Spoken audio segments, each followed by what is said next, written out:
I think life is all about, sharing your story with others and being receptive to other stories. And I get a lot of fulfillment out of finding those stories and sharing them. Last semester, I was able to complete a short documentary on a coffee shop in my hometown of Waukegan, Illinois. The coffee shop is called Drip and Culture, and their tagline is that they make socially minded coffee. They're making coffee and running this grocery store, but also engaging with the community. And I found that really interesting and inspiring.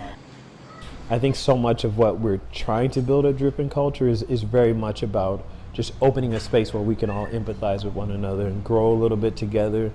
I didn't really have an idea of where the story would go when I first started, but I knew that I wanted to pursue it and just kind of find out what was there. My professor for the documentary class I was in, Martha Irvine, had a really interesting technique of going to the place that you were covering and just shooting B-roll and hanging out and just getting the essence of the place before shooting any interviews for the documentary. So I was used to shooting the interview and then getting B-roll, but this flip-flopped method helped me to really have the story reveal itself to me rather than determining what the story would be and then shooting it. Drip and Culture shared this documentary on their Instagram page, which might not seem like a big platform, but they got over 2,000 views on it and over 400 likes, and there was a bunch of comments from the community saying wow, what an inspiring story.